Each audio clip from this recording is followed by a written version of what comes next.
This is Kits and Wagers. I'm Adam Zdroik, joined by Chris Owen to talk Game Week 12 in the Premier League. We're coming live Friday morning. So, Chris, for maybe the first time ever, we actually have all of the injury updates to go into our bets.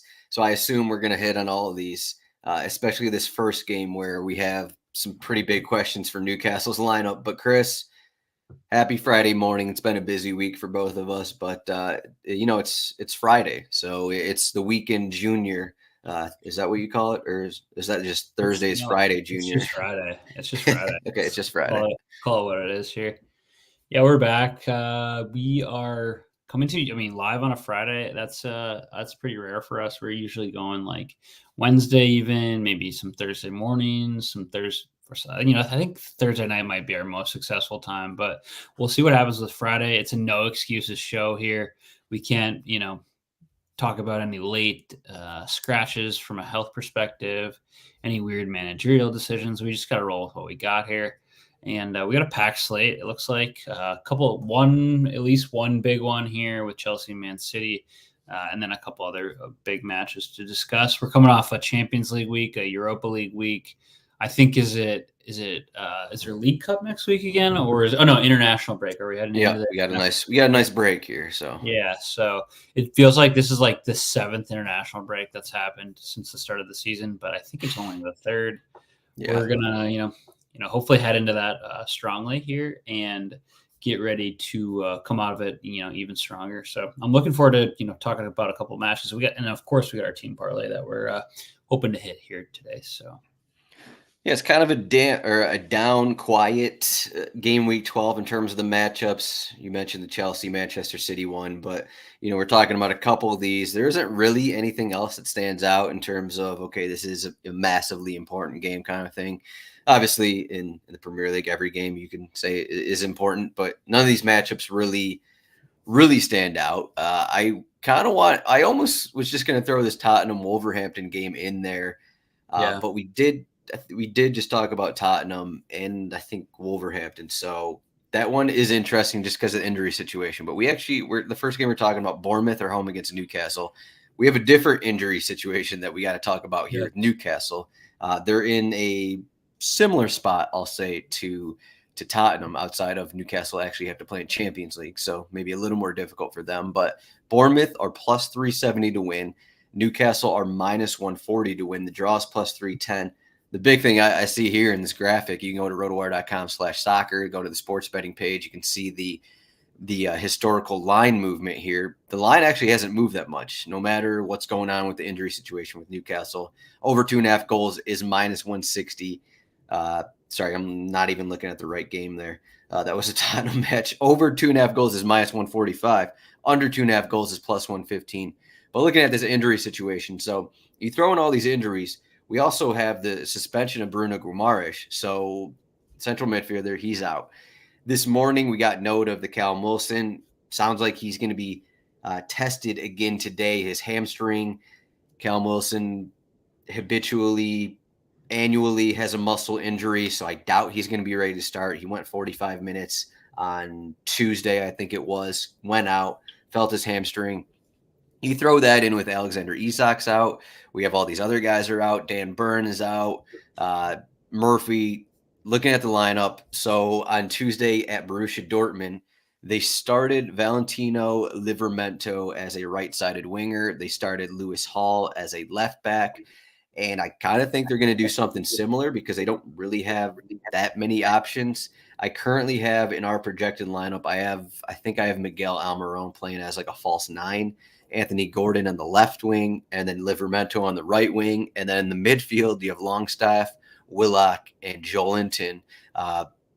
So it's I don't know, makeshift lineup, I guess you could say, but it's just they're really down to, if you're looking on the screen, the last note we have for Newcastle is Lewis Miley was called out by Eddie Howe, a guy who just had his season debut. This, 18, 19-year-old came off the bench midweek, and it's like they're down to 18, 19-year-olds, really. That's like the situation for them.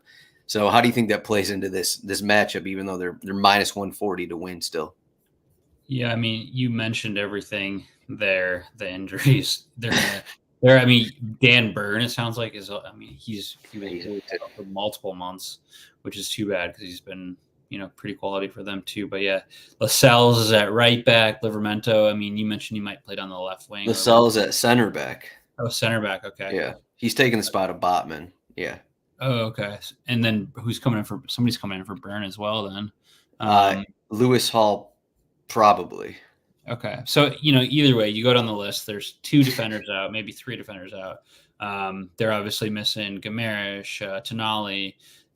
They're missing Isak, Wilson, potentially. That's like 7 of their 11 start, 11 players that would start in the outfield there. So it's like, just not, it's tough. It's less about Newcastle not being able to get a result for me, and more about them maybe not hitting that top gear of filling the back of the net consistently. They're missing as you mentioned, Almiron might play like a false 9, or they're gonna have to figure out something different at forward for them. Maybe Anthony Gordon leads line. I don't know, but it just kind of leads me to believe that this game could maybe lack goals, or at least quality chances. Who knows?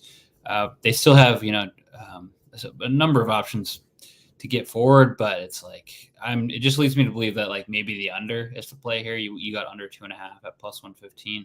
That seems way better than I think I saw that the over was the similar odds, but it's like I'm not going to go ahead and take that because that doesn't make sense given all the injury issues they have. Bournemouth at home, they've been okay, I think. Let's see, they have Bournemouth at home has been fine.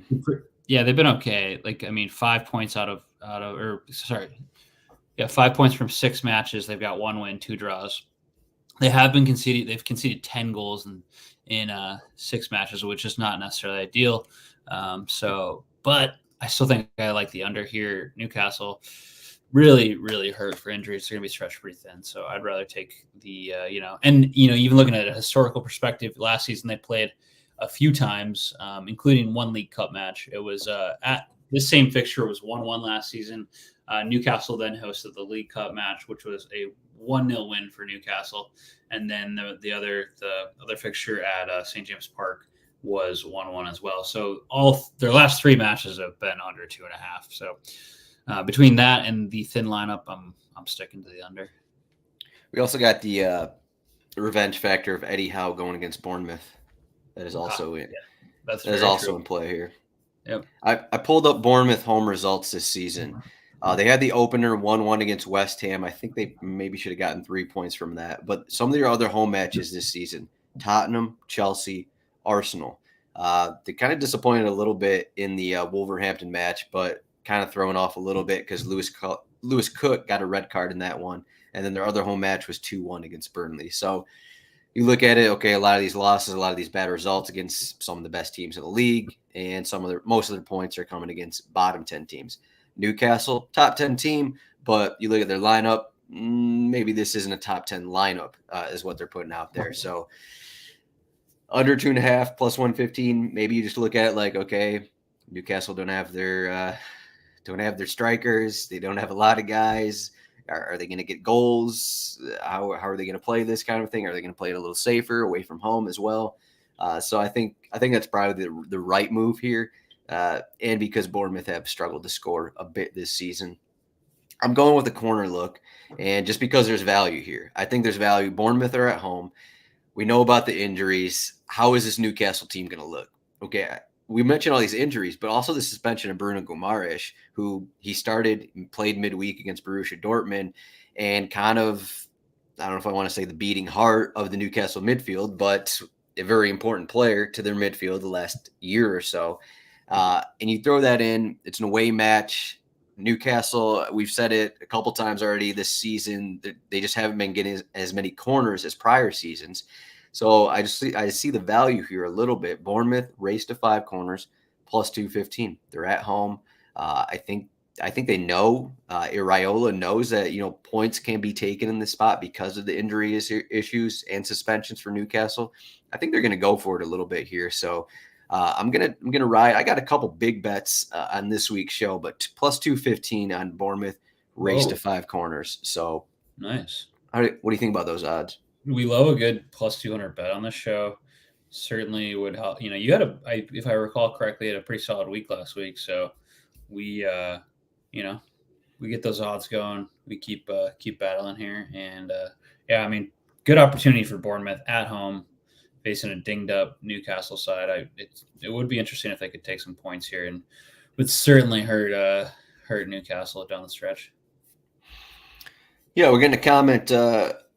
Daryl is saying he only trusts Bayern Munich money line. So shout to Bundesliga and shout to Bayern Munich money line bets there. But we're not talking Bundesliga. The next game we're talking about, we got Aston Villa home against Fulham. Aston Villa played on Thursday. They went down a goal against Ajax. Actually, speaking of Ajax, wait, was it Ajax? No, Brighton played Ajax. Yeah, Brighton played Ajax. Villa played Alkmaar. All right. Either way, I got the Ajax kid on. Villa came down. They went down a goal against Alkmaar. Came back. Went 1-2-1. So Villa are minus 170 to win at home. They lost 2-0 at Nottingham Forest last weekend. Fulham are plus 475. They lost late against Manchester United. And then the draw is plus 330. And then we're getting over 2.5 goals is minus 145. So the same odds as the prior match. Under 2.5 goals is plus 115. So basically the implied goal total for this match is the same as that Newcastle match. Do you think that what match do you think has more goals, this Villa game or the Newcastle game? I think it's this game, this Aston Villa Fulham game. We have kind of hit the honey hole on this Aston Villa at home. I mean, I think we talked about them, was it 2 or 3 weeks ago potentially? And Aston Villa, I mean, at home have been crazy impressive. They have, I think, 20 goals at home. They have 4 goals against. They have 5 wins from a total of 5 matches. So 100% rate there at home. They're absolutely crushing teams. I was surprised to see this, but like they're also healthy. They're missing. We lost Tyrone Mings. I think that was in game 1. Mm-hmm. They're missing maybe a couple other players, but Buendia, Jacob Ramsey, a couple guys, but they've kind of like long-term injuries that they've dealt with for multiple weeks now, multiple months. That it's not like they're throwing a huge wrench in their lineup after playing on a Thursday night and then coming back and playing Sunday. They're for the most part pretty fit, pretty healthy. Fulham have struggled as of late, or all season. Yeah, all season essentially. I don't know what's we had a quality Fulham side for an extended period of time last season. They haven't really quite hit those heights yet. A couple injury concerns for them, but not like nothing crazy. I just think I found this bet, and Adam had to double check with me that this was actually the number, but I had to hit him with a little evidence, a little picture of the bet that I found on DraftKings. But you can get Chris took a picture of his computer with his phone, I believe. So yeah, quick Photoshop here, but no, it was I found on DraftKings, but you can get Aston Villa money line and over 1.5 goals. It's minus 120. So you're just, I mean, I do think Aston Villa is going to win this. They're at home. They've been incredibly impressive. Fulham, not great.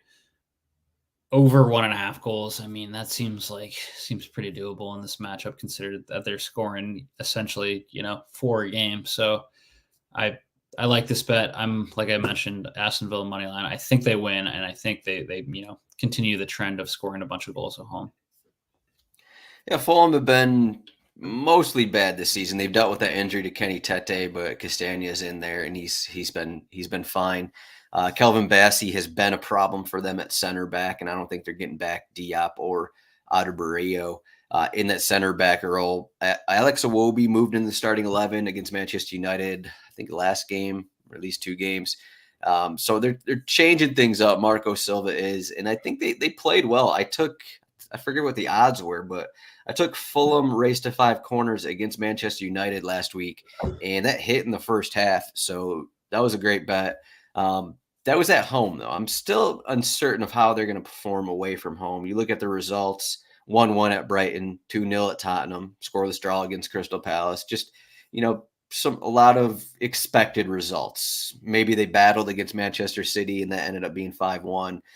They got that point against Arsenal earlier in the season. But as you said, Aston Villa at home, it's kind of hard to go against what they've been doing. They're just putting goals on early and often. I think it was, and we must have talked about that Luton Town game because I think I took Aston Villa money line up to the 30th minute, and that one hit. And you probably had something similar to what you have in this game, whereas Aston Villa money line. And I think Yeah, maybe you had over 2.5 goals or something I like had that. over two. Yeah, it was over 2.5 goals. Yep.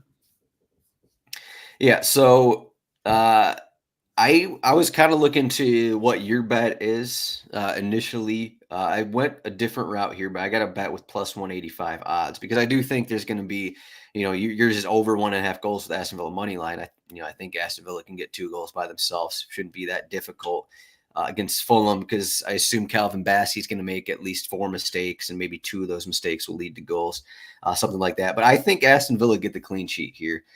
Fulham have basically struggled to score all season. I've been saying it. They haven't really solved the Mitrovic problem. They started Rodrigo Muniz last match. It was his first league start. I think he's 19 years old, maybe something like that. Raul Jimenez has been bad. Carlos Vinicius is back from injury. He has a start in there. Raul Jimenez started the first 2 months, didn't score. They just got a massive issue in trying to score goals. In Aston Villa playing at home, while we kind of said that in the Luton Town game, maybe they get up by a bunch of goals and maybe get kind of lackadaisical a bit. But I'm just putting this one more on Fulham struggling in general to score. So let's go with this. It's basically Aston Villa to win with a clean sheet, but technical single game parlay, depending where you want to put this bet in. Aston Villa to win with no on both teams to score. It's plus 185. So do you think Fulham can score? I think potentially you look at their away matches this season. They drew Arsenal at the beginning of the season 2-2 away. They lost to City 5-1, 0-0 against Palace, 2-0 that they lost against Tottenham. And then they most recently drew Brighton 1-1. So they've scored goals against good teams when you look at Arsenal, City, and Brighton. So it's not like that they haven't been able to do that. I just, they're not going to win. I feel quite confident in saying that. Right. So Aston Villa money line to win here, no doubt about that. My concern is the both teams to score. So. Shouts to our guy Daryl. I called him out for the Bayern Munich play earlier, but he did mean to say Aston Villa. He likes Aston Villa money line, and I think he's with the Kits and Wagers best here. He's on the same line, I think, in here. I'm actually kind of surprised it's minus 170. It almost feels like it should be maybe a little higher, minus 200, something like that. So it seems like we're getting a bit more money than we should be getting, but maybe the odds makers know a little more than we do. Next game we got Chelsea are home against Manchester City. Chelsea are plus 390 to win. If you look at this line movement, if you're watching on YouTube or Twitter, make sure to give it a thumbs up on our YouTube video. Make sure to subscribe to our YouTube channel as well. Plus 340. This was 2 days ago. Chelsea were plus 340 to win. Now it's plus 390. I'm not sure if anything's actually changed, but I guess more people are betting on Manchester City. So kind of interesting there. Manchester City are minus 135 to win. Draw is plus 285. And then we're getting over 2.5 goals is minus 115. Under 2.5 goals, minus 105. So I wrote down in my notes early in the week, this was Tuesday, Wednesday. I saw the minus 130. I was like, this is pretty good. I like Manchester City to win minus 130. Woke up this morning. We're at minus 135, minus 140. So it's kind of in a range. I don't really want to recommend that kind of a bet on this show because we like winning a bit more money. But are you in that same line where it's like Chelsea, even though they're at home, they're still a worse team than Manchester City. So at some point you just take Manchester City to win. But how do you think this game's going to go? Yeah, I think I'm definitely still over Man City here. Chelsea, good for them. Got a big win there over Tottenham last week. But the situation surrounding that match was just like, it's not like, oh yeah, they won 4-1, they won by 3 goals. That was a great performance. That's how I feel coming out of it. I think, Romero going off was correct. That was no brainer. And then I'm trying to remember. Udogie had the 2 yellows. So like anytime, yes, you should. You're a Premier League team playing up 2 men for, whatever it was, 35 minutes or so, yes, you should win 3 goals, So Especially when said team with 9 players is pressing, I love it. has an incredible high line that they're all just sitting at midfield waiting for, guys like Sterling and Jackson to run by them, which they did. It was amazing. They had Højbjerg playing at center back. They had Eric Dyer in at center back. It was just like, Yeah. here, try and beat us, and they eventually found out to beat them. They were like a arm's length, like a half an arm away from being having that equalizer with Dyer too. So, I mean, nothing but respect for Tottenham and Ange, just like being like, down one man, we're still playing a high line. Down another man, we're still playing a high line. We're still going to press the heck out of you. We're still going to go for it. It doesn't matter. And frankly, hat trick for Nicholas Jackson, but like, man, I think many of the reactions coming out of that match were like, dude, is that guy good? Like, he scored 3 goals, but like maybe they were all like freebies basically. Yeah, and like missed some early ones, Missed a late one. I think he could have had a 4th, and he blew it right over the net. He was probably like top of the box or something. It was like maybe one of like the least impressive hat tricks that I've seen in quite a while. So, but all that aside, credit to him. This is going to be a fun one though. I mean, Chelsea kind of like sort of starting to feel like they're getting a little bit better. Certainly helps that they won. City, of course, are rolling teams over. I think advanced to the, this was never going to be in doubt, but they advanced to the round of 16 in the Champions League. I think was that on Wednesday too, with a 3-0 win over Young Boys. So 12 points out of 12 there. Again, just look like they're going to steamroll teams. They do have a pretty difficult schedule that's coming up here. I mean, Chelsea away is by no means an easy game.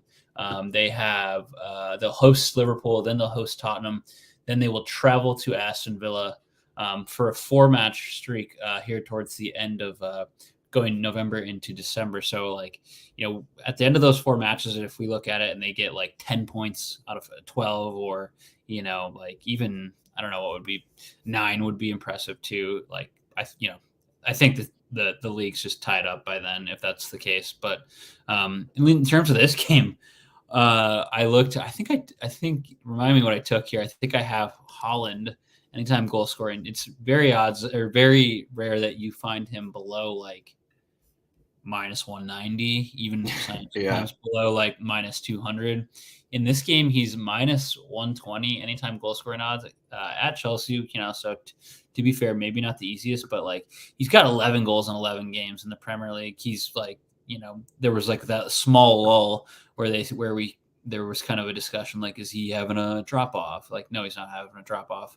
They somehow won. They put 6 on the board last weekend against Bournemouth.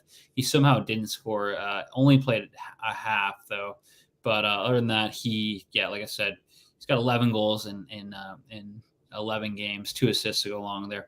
My one concern is last season, I look back, he did come on as a sub against Chelsea in their second match, didn't score in that game, and then he did play the full 90 in the first part of that tie, and didn't score in that one either. So a little bit of concern there, but it's like the man is a machine, man. He is just scoring goals at absolutely rampant pace. 2 the other night against Young Boys, actually 2 in the other fixture too. So he's got 15 goals in 15 games right now. So tough to argue against that. And when you're getting minus 120, might as well roll with it. A couple other ideas on this one too, but I'll let you get into your bet before we touch on that. Yeah, anytime you can get close to even odds with Haaland to score, usually you probably take it. Maybe outside of like the Arsenal, outside of the Arsenal match, I think it's pretty safe that you can take that. Maybe outside of at Liverpool as well. But yeah, minus 120 and Haaland to score. I kind of wanted to look. I was looking at different options for this one. While you're talking, I was just looking up over the last international break. I did a futures show, and I recommended Chelsea to finish top 6. It looks like those odds are still kind of similar. I still kind of feel the same way about them in general. That home loss to Brentford kind of hurt a little bit, but I was looking at corners. I was looking at unders, but under 4.5 corners is like minus 155, and then under 2.5 goals. Was thinking that. I'm going no on both teams to score at plus 110. So I think instead of doing like a Manchester City win and no on both teams to score, which would probably be, I don't know, plus 200 or something like that, maybe even higher. I think that it's not impossible that we could see Chelsea win 1-0. They get Yeah. they get a counter goal or they get an early goal, Yeah. and then they actually defend the heck out of the ball. And we, similar to that Arsenal match, I mean, they were ahead 2-0 against Arsenal. This was home against Arsenal. They outplayed them in the first half. And then basically they had two pretty bad defensive mistakes, which led to a couple Arsenal goals. Yeah, that Declan Rice banger from 45 out when Yeah, I think Disasi or somebody gave a bad. I think it was Robert Sanchez just passed it right to Declan Oh, yeah, Rice. He was out of net. Yeah. Yeah.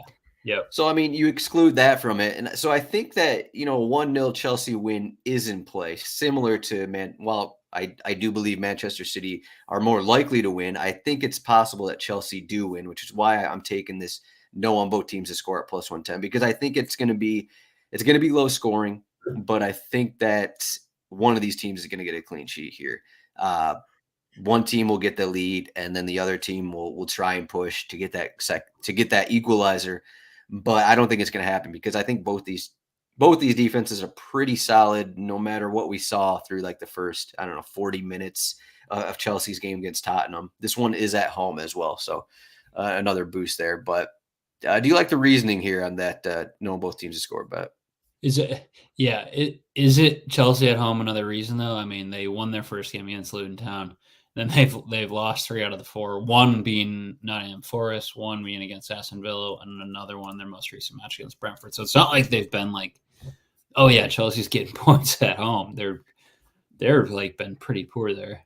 Well, I agree with that, but they basically dominated all those games. It was just they couldn't score. Like, they dominated Brentford. They gave up that one goal on a counter, and then the last goal I think was final seconds. They dominated Nottingham Forest, gave up that one goal. So a lot of these games, they're just dominating possession. They have however many shots in their opponents, kind of a thing. And then they finally got the goals against Arsenal. It's just that they let them back in.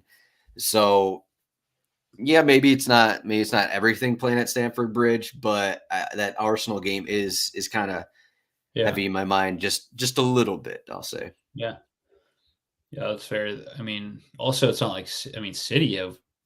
They lost in their last 3. I mean, they smoked United recently in an away match. But other than that, they lost Arsenal, they lost to Wolverhampton. So, let alone they were missing they were missing 2 key players in Rodri, and I think Stones was out too. But yeah, Stones is out again as well.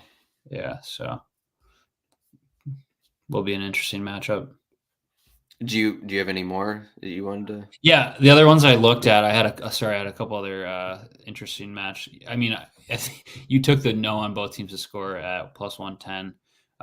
It's rare that you're going to get Chelsea, which is funny because I had that as my secondary bet. So we're pretty locked up there. Chelsea double chance is plus 110, which is that seems like an absolute trap, but right. It's for the 1-0, 2-0 result, something like that. Yeah, and then the other one that's kind of tasty is under 2.5 is minus 105. I did consider that. This feels like a pretty low scoring affair. Yeah, I think that's no one both teams are scoring under 2.5 are kind of in the same range there. Yeah, totally. But let's get into the team parlay here. I also my betting article is up on the site if you want a few more bets. That was published Friday morning, so check that out. We got Paqueta back from suspension. He is on the picture there, but. Team parlay, what do you got? We are talking Liverpool. Your Liverpool bet did not hit last week, but let's try and get it back here. Liverpool are home against Brentford. Liverpool have been dominant at home, and coming off that 1-1 result at Luton Town, coming off the loss at Toulouse, was at 3-2. Almost had a late equalizer there on Thursday, but back home where they've been really good, they're minus 245 to win. So what do you think is going to happen in this one? Yeah, I mean, tough week for them. They look pretty. They look tired. Look toothless. Toothless. Darwin Nunez only scores bangers. I guess he is not able to score tap-ins by any means, unless it's directly at his head and goes into the goal. I mean, we love him for what he is, but come on. Actually, I'll also ask, what do you think the suspension of McAllister means for this game as well? I mean, we'll probably see Endo come in. Gravenberch was not. Does he have an injury? Because he wasn't in the team Yeah. yesterday. Yeah, I don't know if he's going to be available here. He would have been my probably vote to get into the side, but I think we'll see Endo like sit in that McAllister role. And then, yeah, I think you have Elliott here, which makes a lot of sense. He's been really, really good off the bench. I think it could be. We saw Gakpo in a midfield role earlier in the season. I think it might be between Elliott and Gakpo for the midfield, and then basically Endo replacing McAllister. Yeah, so I mean, you're not certain that's going to happen, but McAllister played in like a more advanced role against Toulouse, and honestly, like put him back where he was at. He's been better as a 6. He looked pretty poor yesterday. Yeah. But anyways, that aside, full disclosure, I looked at the Wolves Tottenham match to begin to try to find the parlay, but there was just like nothing good in terms of odds that I could find that would work for what we were trying to get. So I like, aside from this match, I like Wolves at home against a Tottenham side that's going to be missing some players, especially in defense. But for this match, I just made it kind of easy. I took the under 3.5. I think that, is Brentford going to come in here and light it up? I doubt it. Liverpool's only conceded 2 goals at home so far this season. Brentford, obviously decent attacking wise, and I think that this has got like 2-0 written all over it. Yeah, usually Brentford play also fairly defensive away from home, especially in tougher games. They go in their 5-3-2. I know they're missing some of their fullbacks, and that may hurt them. But the 5-3-2 formation, I just pulled up some of their away results. Just a lot of more defensive games. 2-0 at Chelsea, 2-1 loss at Man United, 1-1. 1-0, 3-0. So basically a bunch of these games are just under 3.5 goals. You mentioned that Wolverhampton Tottenham match. I'm actually looking at that one for my bet. Nice. And I'm going with, so similar to that Bournemouth Newcastle one, but I was looking for a few different numbers. So I got for the parlay piece, it's Wolverhampton plus 0.5 corners in the first half at minus 120. And I kind of think they're going to have more corners than Tottenham in the game. So you can look at it a few different ways, but being the parlay piece, I kind of wanted the safest route because you can get Wolves race to 3 corners at plus 120, race to 5 corners at plus 175, Wolverhampton over 4.5 corners at minus 125. Most corners in the first half is plus 160. So there's a few different ways you can take this, but I mean, you just look at this Tottenham lineup. We're still unsure how they're actually going to play. I currently have in Eric Dyer at center back, Ben Davies at center back, and then Emerson kind of playing out of position at left back with Porro at right back. James Madison's out, so the midfield possibly Basuma Sarr with Højbjerg. Yeah, we'll see how they look. They're missing their back line. They're missing Madison to help in the attack, to be that creative force there in the center of the pitch. Wolverhampton at home has played really well this season, better than we thought they were going to play. So you put that in, and I really like a bunch of these Wolverhampton corner bets. But Wolverhampton plus 0.5 corners in the first half, minus 120. Chris has Liverpool, Brentford under 3.5 goals, minus 145, and that's plus 209 odds. What do you think? You like that Wolverhampton team then? Do you think Wolverhampton can win this game? Would you consider Wolverhampton money line? I kind of do. This is the first bit of adversity that Tottenham's really gonna see this season. So my reaction was to go look at a Wolverhampton. I mean, they're 2 games removed from beating City 2-1 at home. My main worry is that we have just one game without Pedro Neto, and I'm not sure they actually figured it out because they did lose to Sheffield United last week. That's true. So that is the one thing that's kind of why I'm leaning at corners instead of actually Wolverhampton, maybe double chance or win. But you can also, single game parlay, that kind of thing. So yeah, that's all we got though. Here's the cheat sheet, rotowire.com/soccer trial. It's a 48-hour trial. Arsenal are the biggest favorite of the week, 81% chance to win. Then Brighton are home against Sheffield United. I got a nice little money line parlay in my article if you want to check that out. I'll ask you before we go here. Actually, before we go, but instead of talking Premier League, Seattle Sounders in their third leg minus 160 to beat FC Dallas. What is your bet in this FC Dallas game? Would you consider Seattle Sounders money line with the over or under, or maybe Seattle, over 4.5 corners, something like that? What do you think? Having no context of what the overs or unders are. I love them. I love a Seattle money line bet here. We're going to be at home. I'm actually going to be in attendance too. They lost, I think, was it 3-1 at Dallas last weekend? I think they're mostly fit. I haven't really looked, but yeah, they are. Yeah, I don't know. I'm all over it tonight. Got to winning in, and because of the way that it's set up and there's not aggregate, I think these teams are going to be absolutely like kind of going for it. So I think Dallas was like one good finish away from being up 1-0 in the first game. So I don't know. It'll be interesting, but yeah, I love a money line bet.